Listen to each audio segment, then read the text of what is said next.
नमस्कार, स्वागत है आपका। आप देख रहे हैं हमारी खास पेशकश ओबीसी वर्सेस मराठा आरक्षण। मैं हूं आपके साथ आशा झा। महाराष्ट्र में आरक्षण की लड़ाई अब मराठा बनाम ओबीसी हो गई है। शुक्रवार को जालना में भुजबल ने कैबिनेट की बैठक छोड़कर सरकार के खिलाफ ओबीसी समाज की यलगार रैली में हिस्सा लिया। इसमें आपको बता दें, कांग्रेस नेता विजय वडेट्टीवार ने भी ओबीसी आरक्षण से छेड़छाड़ न करने की चेतावनी दे डाली। छगन भुजबल ने जहां मराठा आरक्षण आंदोलन के नेता मनोज जरांगे पाटिल को चेतावनी दी, तो लगे हाथ यह भी कह दिया कि मराठा समाज को किसी भी सूरत में ओबीसी का दर्जा नहीं दिया जाना चाहिए। यलगार रैली में शामिल ओबीसी नेताओं ने मराठा समाज के लोगों को कुनबी के नाम पर ओबीसी प्रमाण पत्र देने का विरोध किया, तो साथ ही जातीय गणना कर ओबीसी का आरक्षण बढ़ाने की भी मांग कर डाली। ओबीसी समुदाय के नेताओं ने भी आरक्षण बचाओ आंदोलन शुरू कर राज्य सरकार को मुश्किल में डाल दिया है। यानी शिंदे सरकार के सामने आगे कुआं तो पीछे खाई।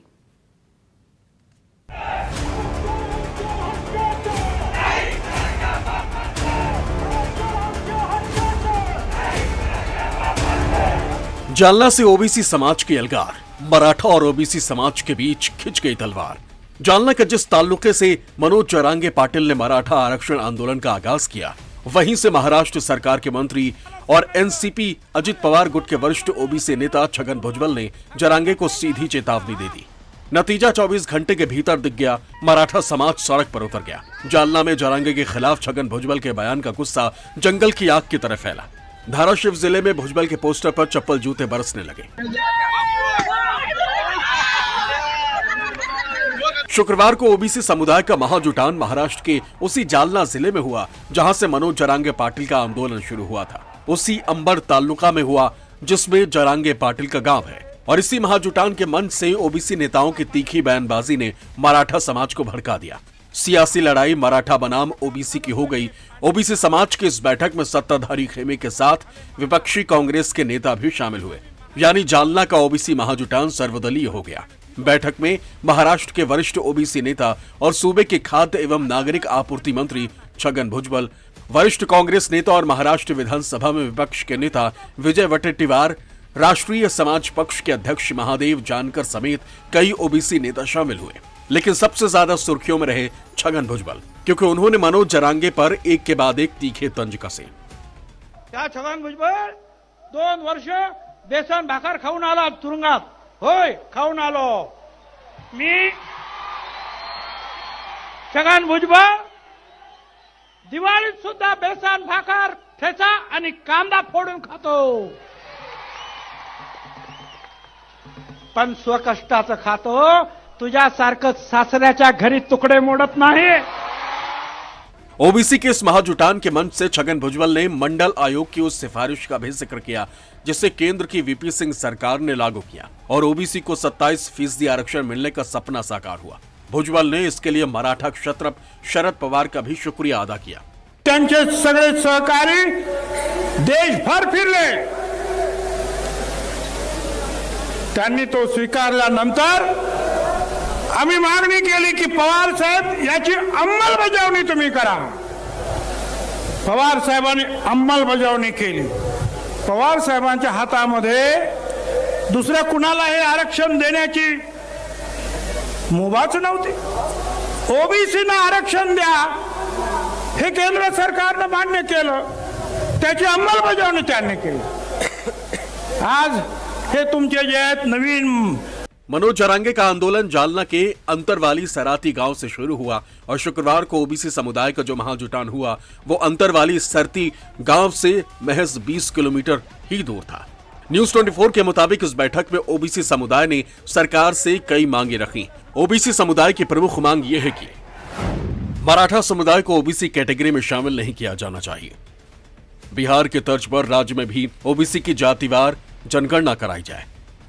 मराठा समाज को जारी किए गए फर्जी कुनबी प्रमाण पत्र रद्द किए जाएं। फर्जी पॉइंट लिस्ट तैयार करने वाले अधिकारियों पर कार्रवाई की जाए। कुनबी प्रमाण पत्र जारी करने के साथ सितंबर 2023 की जीआर रद्द की जाए। बंजारा समाज को एसटी वर्ग में शामिल कर प्रमाण पत्र वितरण किया जाए। धनगर समाज का एसटी आरक्षण लागू किया जाए। दरअसल महाराष्ट्र के ओबीसी समुदाय की असली आशंका यही है कि अगर मराठा समाज को ओबीसी का दर्जा दिया जाता है तो फिलहाल ओबीसी कैटेगरी में जो जातियां शामिल हैं उनका आरक्षण घट जाएगा और मराठा समुदाय ज्यादा प्रभावशाली है, लिहाजा ओबीसी आरक्षण का बड़ा हिस्सा यही ले उड़ेंगे। हालांकि जालना के इस ओबीसी महाजुटान के मंच से अजित पवार गुट के एनसीपी नेता छगन भुजबल ने 1 सितंबर के मराठा आरक्षण आंदोलन की हिंसा का जिक्र करते हुए पुलिस का खुला समर्थन कर दिया। पोलिसांचा लाठीचार्ज सगळ्यांनी पाहिला, पण 70 पोलीस 70 महिला पोलिसांसहित ऍडमिट झाले हॉस्पिटलमध्ये, दगडाचा मार खाऊन जखमी झाले। खूप महिला होत्या म्हणून त्यांना समजण्यासाठी महिला पोलीस आल्या तिथे, त्यांना पण आणलं आणि जसं त्यांनी विनंती केली, बाबा चला आता तुमची तब्येत फार वाईट आहे, आपण हॉस्पिटलमध्ये गेलं पाहिजे। छत्रपती शिवाजी महाराजांनी अरे दुसऱ्या त्या मोगलांच्या सुनेला सुद्धा आई म्हणून परत पाठवलं आणि तुम्ही आमच्या पोलिसांच्या। भुजबल ने मनोज जरांगे पाटिल पर आरोप लगाया कि लाठीचार्ज के बाद जरांगे अपने घर चले गए और शरद पवार ने भी जरांगे का समर्थन इसलिए किया क्योंकि उन्हें पूरा सच नहीं बताया गया। जरांगे के समर्थकों की कथित करतूतों को छिपाया गया। हा लाठीचार्ज झाल्यानंतर हे शूर सरदार घरात जाऊन पळून झोपले।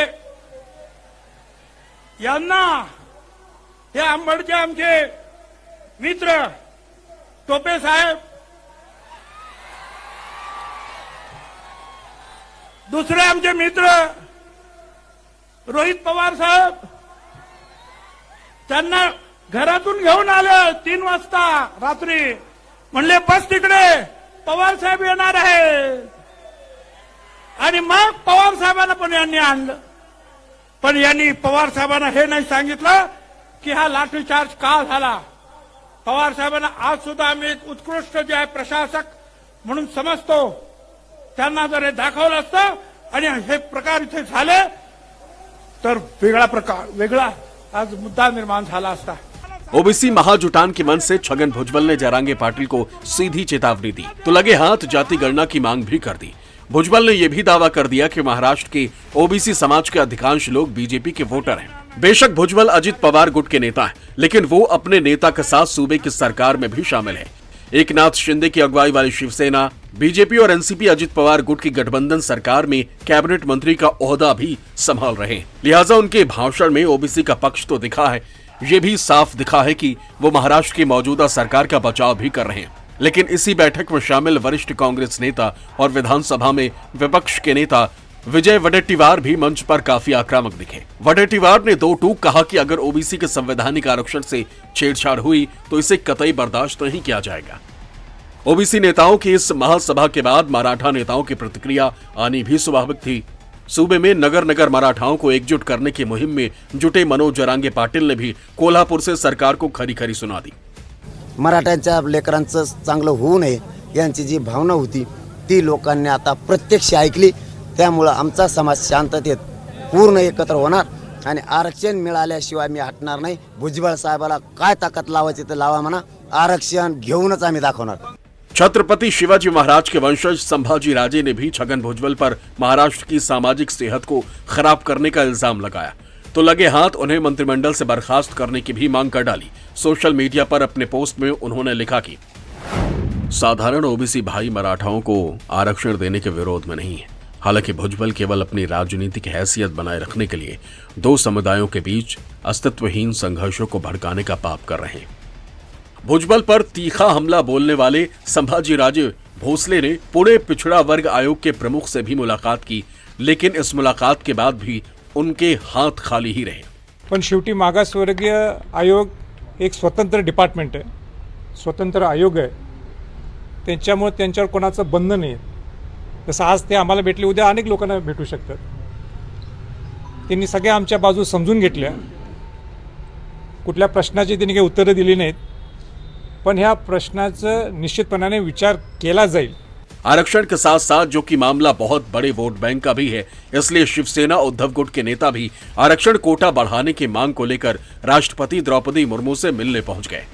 मराठा आरक्षण आंदोलन की तपेश झेल रहे महाराष्ट्र में ओबीसी और मराठा समाज की सियासी लड़ाई के बीच शिवसेना शिंदे गुट और उद्धव गुट की खींचतान जारी है। शुक्रवार को बाला साहेब की 11वीं पुण्यतिथि पर सीएम एकनाथ शिंदे बाला साहेब को श्रद्धांजलि देने मुंबई के शिवाजी पार्क पहुंचे, जहां नारेबाजी के दौरान दोनों गुटों के बीच झड़प भी हो गई। यहां शिंदे गुट के शिव सैनिकों ने नारे लगाए कि शिवसेना सीएम एकनाथ शिंदे की पार्टी है और इससे भड़के उद्धव गुट के शिव सैनिक गद्दारों वापस जाओ के नारे लगाने लगे। उद्धव ठाकरे के नेतृत्व वाली शिवसेना का कहना है कि गद्दार और विश्वासघाती लोगों को बाला साहेब के स्मारक पर आने का नैतिक अधिकार नहीं। मराठा आरक्षण को लेकर दिल्ली में राष्ट्रपति से मुलाकात करने पहुंचे संजय राउत ने कहा कि सीएम शिंदे ने सत्ता के लिए बीजेपी से हाथ मिलाकर शिवसेना को खत्म करने की साजिश रची। मराठा आरक्षण की अलख जगाने वाले मनोज जरांगे पाटिल महाराष्ट्र सरकार को 24 दिसंबर तक का अल्टीमेटम दे चुके हैं। इस बीच जरांगे पूरे महाराष्ट्र का दौरा कर रहे हैं और सुबह से शाम तक लोगों को आरक्षण को लेकर जागरूक कर रहे हैं। जरांगे की मांग है कि मराठा समाज को 50% सीमा के तहत ओबीसी कोटे से आरक्षण दिया जाए, लेकिन अब ओबीसी समाज के नेताओं ने भी अपनी हकमारी के खिलाफ हुंकार भरना शुरू कर दिया। जाहिर है सत्ता किसी भी समुदाय को नाराज नहीं करना चाहती। हालांकि सरकार को कोई ना कोई फैसला तो लेना ही होगा, लेकिन रास्ता ऐसा है जिसमें आगे कुआं है तो पीछे खाई। अंकुश जायसवाल के साथ राहुल पांडे, मुंबई न्यूज़ 24।